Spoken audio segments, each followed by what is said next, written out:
Atenção! Começa agora uma teleaula de Biologia do Ensino Médio. Você vai assistir a teleaula de número 31. Bons estudos!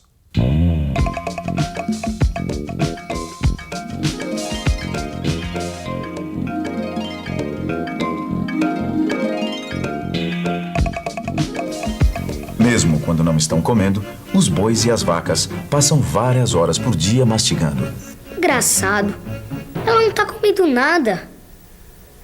Por que será que as vacas mastigam sem tá comendo nada?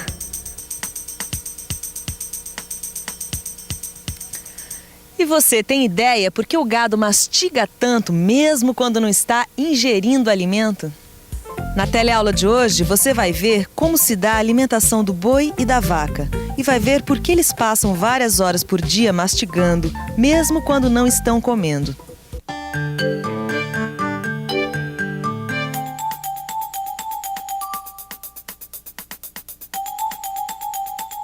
Será que o fato do gado mastigar sem parar tem a ver com o tipo de alimento que ele come? Mas afinal de contas, o que o gado come? Quem vai explicar isso pra gente é Luiz Antônio, que é veterinário. Por favor.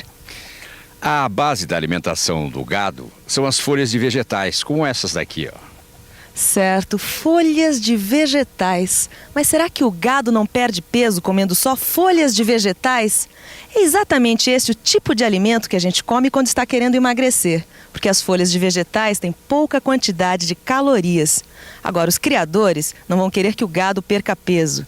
Muito pelo contrário, quanto mais peso ganharem o boi e a vaca, melhor. Cana-de-açúcar e capim, couve, escarola, alface. Para saber por que o gado engorda com folhas de vegetais e nós não, vamos conhecer uma substância chamada celulose. A celulose é uma substância que está presente no envoltório na maioria das células das folhas. Nós, assim como todos os vertebrados, não temos no nosso organismo enzimas para digerir a celulose. Portanto, grande parte da celulose que ingerimos não é digerida, não se transformando em glicose. Assim, não absorvemos a celulose como nutriente.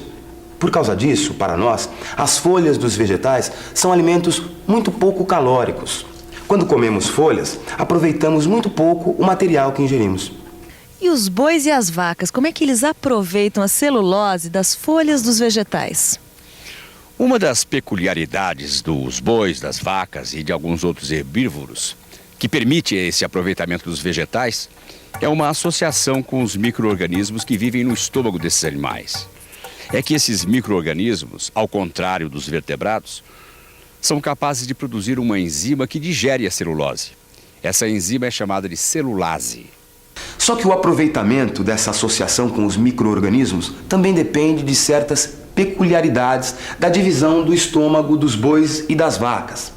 Para você entender isso melhor, vamos imaginar o estômago de um boi isolado e aberto, como está nessa figura aqui. Porque, na verdade, esses órgãos são assim, um sobreposto ao outro. Quando estão pastando, os bois arrancam grandes pedaços de folhas, mastigam rapidamente e engolem. E esse alimento mal mastigado vai direto para o rúmen, onde fica armazenado por algum tempo. No rúmen, os micro-organismos, que são em grande quantidade, já começam a digerir a celulose. Uma parte da glicose resultante dessa digestão é usada na alimentação dos próprios micro-organismos, que, bem alimentados, podem se multiplicar rapidamente. Depois de algum tempo no rúmen, o alimento passa para o retículo e do retículo volta para a boca, onde é demoradamente mastigado. As folhas são trituradas em partículas bem pequenas e misturam-se à saliva abundante, um processo chamado de ruminação.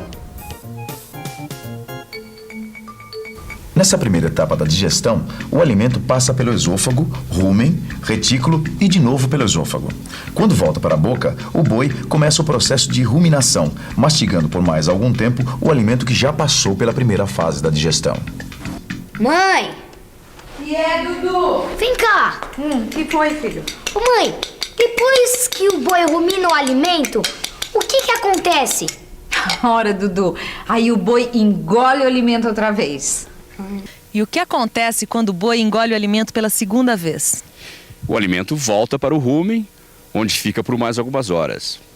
E durante esse tempo, lá dentro do rúmen, os micro-organismos digerem praticamente toda a celulose dos vegetais que foram triturados. Virando partículas, né? Exato. E por serem partículas bem pequenas, os alimentos podem ser melhor digeridos, já que aumenta a superfície de contato entre eles e as enzimas digestivas. E você já viu numa outra teleaula que é muito importante que exista uma grande superfície de contato entre os alimentos e as enzimas digestivas, não é isso? Exatamente. E ao final de algum tempo, a maior parte da celulose ingerida pelo boi é transformada em glicose através da ação das enzimas dos micro-organismos. Parte dessa glicose é usada pelos próprios micro-organismos para o seu metabolismo e produzem ácidos orgânicos, que para eles são inúteis. Além disso, os micro-organismos produzem vitamina B e proteínas, que são sintetizadas a partir de substâncias não nitrogenadas e sais de amônio. Mas será que só os micro-organismos são capazes de sintetizar proteínas a partir de aminoácidos?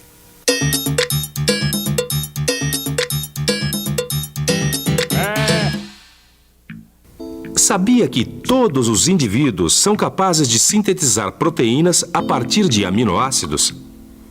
Nós absorvemos aminoácidos resultantes da digestão de proteínas e os reorganizamos nas nossas próprias proteínas.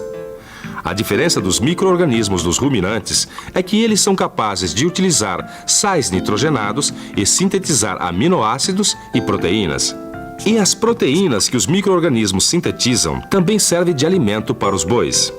Antes de continuarmos a nossa investigação sobre a alimentação dos bois e das vacas, vamos conferir alguns dos constituintes do rumen nessa primeira etapa da digestão.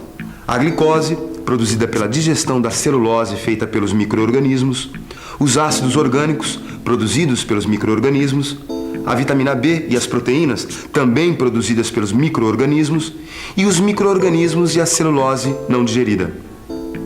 Todo esse material vai formar o bolo alimentar, que, engolido pela segunda vez, passa por todos esses outros compartimentos do estômago até chegar ao intestino. Algumas substâncias são absorvidas diretamente pelo boi e outras precisam ser digeridas para poderem ser aproveitadas. A glicose, os ácidos orgânicos e a vitamina B podem ser absorvidos pelas células que revestem o intestino e entrar na corrente sanguínea do animal. E as proteínas e os micro-organismos, que apesar de também serem alimentos para o boi, precisam ser digeridos antes de serem absorvidos. E é justamente o que acontece quando o bolo alimentar chega no abomaso, que é a única porção do estômago do boi que contém glândulas produtoras de enzimas digestivas. Concluindo, na segunda vez que o boi engole o alimento, ele faz esse trajeto, indo da boca para o intestino. Ô mãe, por que o boi mastiga 2 vezes a mesma comida? Você não tá prestando atenção, Dudu? Eles acabaram de falar. É porque assim aumenta a superfície de contato entre o alimento e a enzima, tornando a digestão mais fácil. E essa história de rumen? Eles falaram que a comida fica um tempão no rumen. O rumen, Dudu, é uma parte do estômago do boi. Olha só na TV. Ficando bastante tempo no rumen, quase todo o alimento chega a ser digerido pelas enzimas dos micro-organismos. E é na segunda vez que o alimento chega ao rumen que a celulase pode atuar melhor, porque o alimento já está mais triturado. Agora, se caso o boi não pudesse contar com associação com os micro-organismos, que tipo de nutrientes ele deixaria de ter? Nesse caso, o boi não contaria com a glicose resultante da celulose que os micro-organismos digerem. E perderia também os ácidos orgânicos e a vitamina B que os micro-organismos produzem. Além disso, deixaria de contar com as proteínas, que são obtidas quando o boi digere os próprios micro-organismos. Não, peraí, agora complicou. Se o boi digere o micro-organismo, como pode existir micro-organismo vivo dentro do rumen? Isso é fácil de entender. É que os micro-organismos encontram uma condição ideal para crescerem e se multiplicarem dentro do rumen. Por isso eles são tantos, que chegam a constituir até 2 quilos do conteúdo estomacal dos bois. Quer dizer então que os micro-organismos são fundamentais para os bois? Ah, são mesmo. Só para você ter uma ideia, os ácidos orgânicos produzidos pelos micro-organismos e absorvidos pelo boi são utilizados em reações que fornecem energia, representando 70% da energia que o boi necessita para viver. Nossa, tudo isso? Mas será que os criadores sabem disso? Alguns criadores não sabem, mas mesmo os que não sabem, acabam tirando proveito dessa associação com os micro-organismos. É muito comum eles darem sais de amônio para o gado. E esses sais são usados pelos micro-organismos para a produção de proteínas que servem de alimento para o boi, que é de onde vem a parte mais significativa dos aminoácidos necessários para o boi. Sabia que, assim como nós, os bois também necessitam de uma dieta rica em carboidratos, proteínas e lipídios? As proteínas são importantes especialmente quando o objetivo da criação é fornecer leite e carne. Depois de tudo que você acabou de ver, deve estar se perguntando se os outros animais que se alimentam de vegetais também têm associação com micro-organismos, pois alguns têm. As cabras, os carneiros e camelos, por exemplo, têm a digestão muito parecida com a dos bois, pois também são ruminantes. Já os coelhos e cavalos, mesmo não sendo ruminantes, também têm associação com micro-organismos. Um outro exemplo são os cupins, que se alimentam exclusivamente de madeira, ou seja, de celulose. E é também por causa da associação com micro-organismos que os cupins conseguem se alimentar. Além dessas diferenças entre a digestão dos animais, ainda existem diferenças nos próprios vegetais. E ainda, nem todas as partes dos vegetais são constituídas só de celulose. Esses vegetais, por exemplo, o jiló, a batata, a beterraba, a cenoura, o tomate, o pimentão, para a gente se alimentar deles, não precisa da associação com micro-organismos. E tem ainda vários alimentos de origem vegetal, que você já viu em outras teleaulas, que fornecem muitas calorias. É o caso, por exemplo, de sementes como o feijão, o arroz, o milho. Também tem as sementes ricas em óleo, como a soja. Já a cana-de-açúcar é um caule que armazena sacarose, que nada mais é do que o açúcar comum. Enfim, existem vários vegetais que servem de alimentos para nós, fornecendo muitas calorias. Como você disse, essa associação com os micro-organismos é muito vantajosa para os bois. Mas será que ela também é vantajosa para os micro-organismos? Também é. Como você viu, no rumen, os micro-organismos encontram uma situação ideal para crescerem e se reproduzirem. Fora do rumen, eles não encontrariam alimento e nem as condições que precisam para viver. E esse tipo de associação entre duas espécies diferentes, com vantagens para as duas espécies, é chamada de mutualismo. Os bezerros, por exemplo, não nascem com micro-organismos, mas logo que um bezerro nasce, a vaca lambe o seu corpo, passando para ele micro-organismos através da saliva. O bezerro se lambe e assim os micro-organismos da mãe vão para dentro do seu estômago. E dentro do estômago, os micro-organismos se multiplicam, iniciando a associação que você viu na teleaula de hoje. E atenção, se liga aí que é hora da revisão. Na teleaula de hoje, você viu que a digestão dos bois, vacas e outros herbívoros tem associação com micro-organismos.